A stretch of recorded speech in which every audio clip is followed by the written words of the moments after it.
Hey, welcome back to the Vinyl Village Garage. I got a little bit of a problem going on. The weather is here and I'm right about here. But that's okay, we're gonna still plug away, have some more fun playing cars out here. As you can see here, behind me here, there's some primer starting to dry. It's a weld-through primer. The last go around, I was just discussing on how I wanted to remedy this situation. The factory puts lead in that. It actually does a really good job. It's pretty durable and seems to hold up for many, many years. You still could have rust problems underneath it at some point, but I don't have a lot of experience working with lead, and it's not even lead anymore. It's some kind of other compound, I'm sure, and I just don't have that talent to say I could put that in confidently and call it good. So the other options are you fill it full of body filler, or something like an all-metal filler probably would be acceptable, but I'm just still thinking that's not quite good enough. But after I put some paint on this, I get really defined lines, top and bottom, that I could weld to. So why not just make a strip of metal, paint the backside of the strip of metal, weld it in, and make it nice and flush and remove the need for a bunch of body filler or lead. So that's the way I decided to go. Now, if you can do the lead, go for it. That's probably the quickest, easiest solution, or even the body filler isn't a bad route. I've done that in the past with that all metal, and I've not had any failures. Now, I've heard some mixed reviews on that, a lot of opinions, but again, it's kind of like going to the doctor. You get several different opinions, kind of like watching videos here on YouTube. One guy does it this way, another guy does it this way. Doesn't mean either one of them are wrong, but doesn't mean either one of them are right either. But what I would suggest is, watch what they do, come up with your own way. That's why I share what I do here. All this stuff was self-taught, a lot of trial and error, falling flat on my face. Trust me, I screwed up a lot of stuff when I started doing this, but didn't give up, adapted, learned, and grow. Now we have the advantage of watching YouTube, so you can watch me screw this stuff up and not you, and save you some time and some money. Well, here's the close-up. Here's what I'm talking about. You can see a nice defined line on this quarter panel, and still a relatively defined line here on the roof panel. So if I can make a piece of metal that width, and then stitch weld it in here, top and bottom, then buff that out, that would remove the need for filling it with that much body filler. Now, I understand there's going to be an air pocket in there. This may not be sealed. You may get moisture. You may have corrosion problems at some point. Well, I guess that's the trade-off. That's why I'm only hesitant maybe doing it this way. But I think it's better than just loading it full of body filler. I asked some questions on what weld-through primer that I use. This is the stuff right here, Spray Max Self-Etch. That's the part number. You can get this stuff online. Seems to work pretty good for me so far, and I like it. So again, we'll let that dry for a bit, but we're going to work on making a template to cut out a piece of metal. Now this is pretty straightforward. We're going to have two straight lines. They're relatively parallel. They're pretty close. It gets a little wider here, but then we've got a radius and a bend in it. So I may have to do this in more than one piece to get our panel made up. I haven't decided. I may actually make the piece, bend it about a 60-degree bend in it, and then shrink this edge here, which will cause it to kind of want to dish out some. So nonetheless, let's go ahead. Now the plan is to make a piece of metal that fits in there, and this isn't exactly parallel. It's got a bit of a radius to it, a few things going on. So I figured my best way to make a template is my favorite tool here at the shop, a little bit of masking tape. We'll just make one out of masking tape, peel it off, stick it to the cardboard, and trim as necessary kind of thing. That's kind of what's playing out in my head right now. So that's what we'll do. And masking tape is cheap.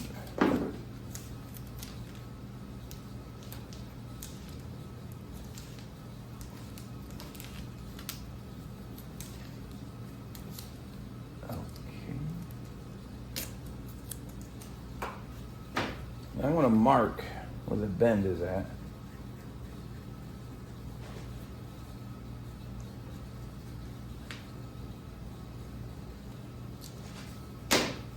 Now this should be, well, I'll mark this one too.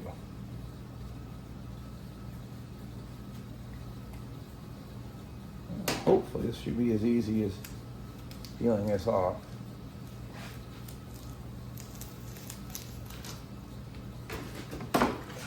Transfer it here to this very expensive template material called Mountain Dew Box.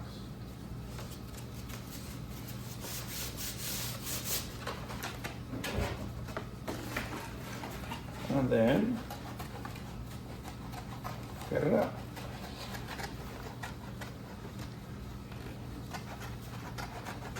This is very precision, as you can tell. These aren't safety scissors, so I got to be careful.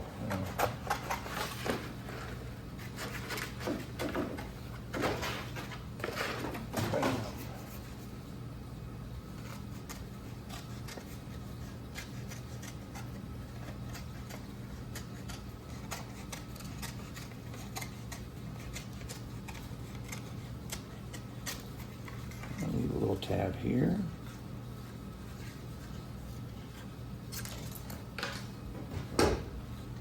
Ooh, go ahead and give us a little bend on that line.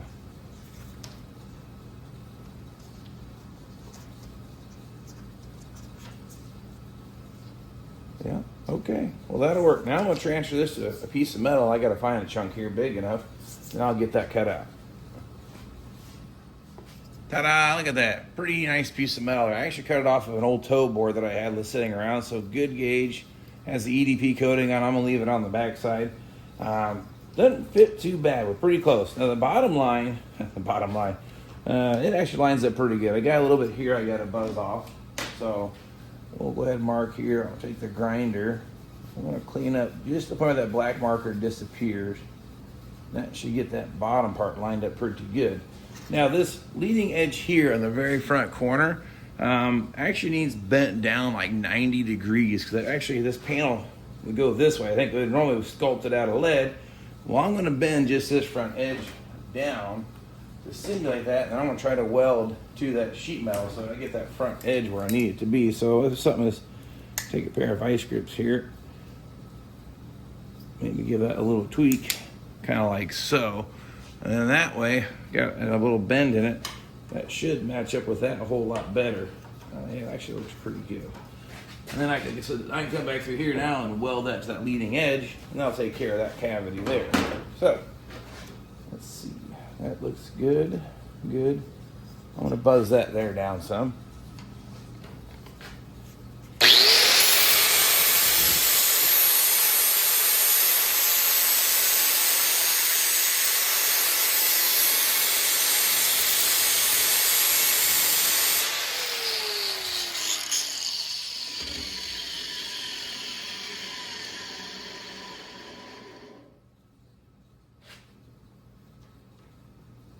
Okay.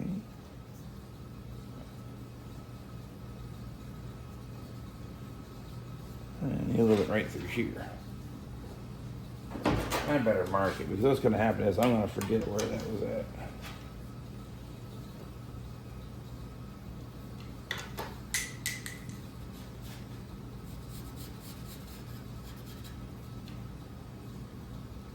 Yeah, okay.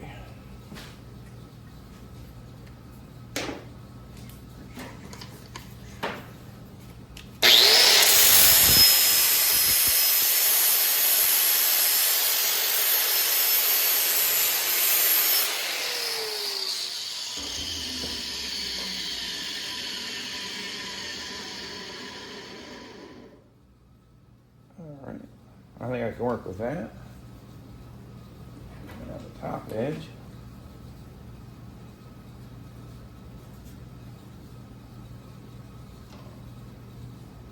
I need to take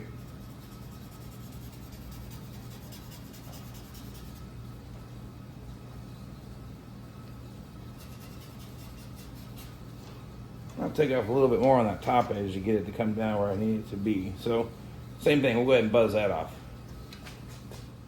All right, got that buzz down, looking a lot closer where I need it to be. Test fitting it here. I'm gonna line up my corner here because that's a fixed point now. Line it up here. That looks pretty good, lines up good.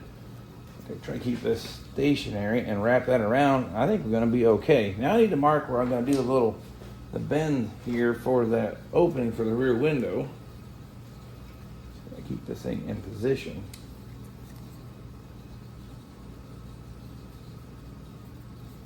Let's see about getting some kind of a bend there on that.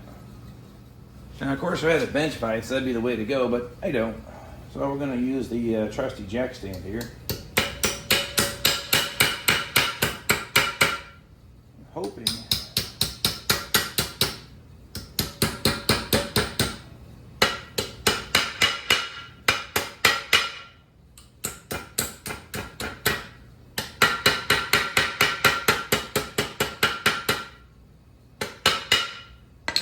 see how that lines up there.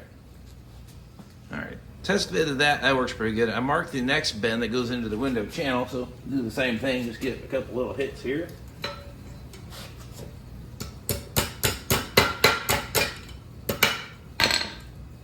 I think that should do it. Now, here's how we're fitting now. We're going to line up here at the front. Lines up with our line here on the top of the quarter panel. Give that little push. That lines up there with that pretty good. This got a bit of a dent there, so I'm not just welded to that, and that's just what it is. But I think we're ready to start tacking it in.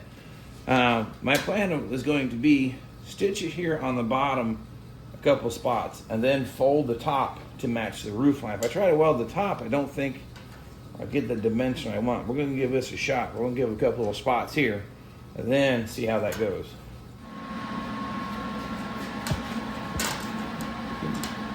We'll start here in the front. Yeah, come on, huh?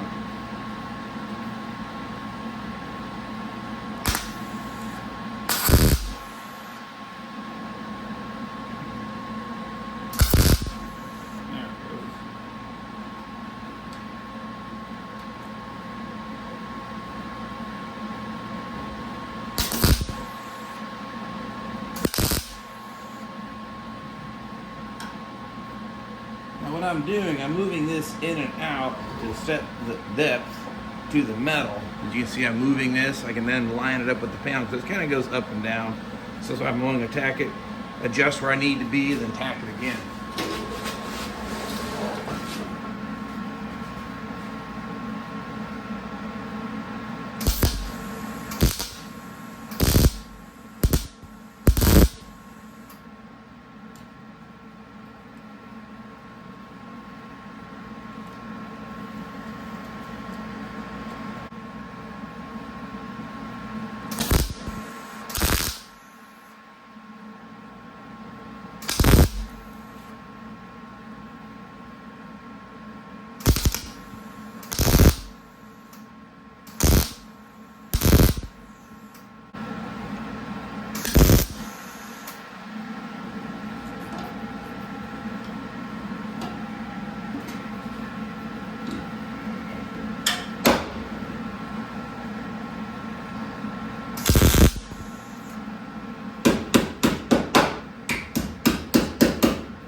Cool. All right, now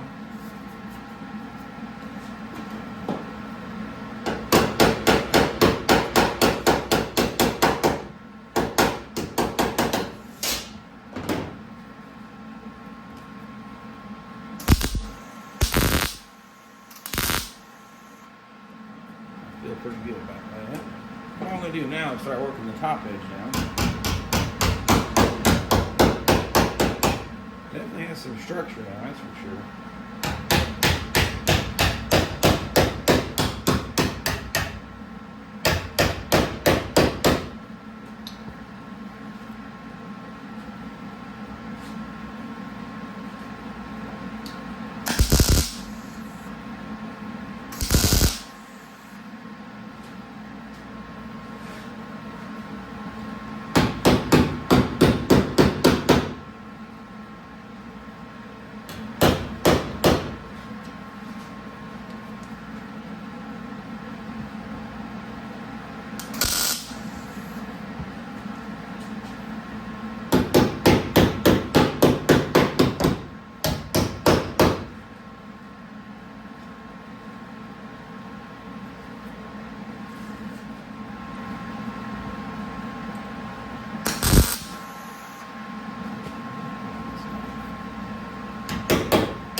once it's tacked into place, what I'm going to do now is, even the weld-through primer causes a little bit of contamination.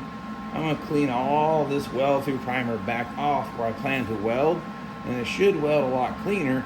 And I'll keep working the hammer and keep working it into place, but I think so far so good. But I'm going to get all this paint buzzed off next. Village garage, they're building cars that look so fine. I'll get you a little close-up view of what we've been up to here. Obviously, you can see I'm making a piece of metal. We're going to fill in the area. But the goal was, I probably should have did this when I started, so you can see the difference. But now I can put a straight edge on this thing here. Between the roof panel, our filler panel, and our quarter panel, I don't have a whole lot of gap in there now. So whatever body filler I need to put in here now will be super minimal. This is on the radius, so I think this is going to work just fine. So what I'm going to do now is just go ahead and just finish stitch welding this all the way in continuously, then we'll address our weld. A man from Indiana building Firebird 67s, 8s, and 9s.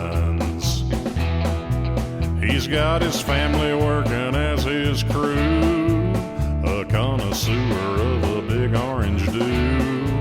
Just a work. I got that cleaned up, welded, took the wire brush to it, laid out pretty good. Got a little bit of a warp there, but I guess that's not too bad. It's definitely gonna be a whole lot less filler than if I just went ahead and filled that with all metal body filler or attempted to do the lead work. So again, I'm gonna work on dressing these welds. Same thing, let the grinder wheel, the flap wheel style, here's what I like to use. This is 60 grit, it's not super coarse, and just let it glide over the top. I keep working it back and forth and blending it.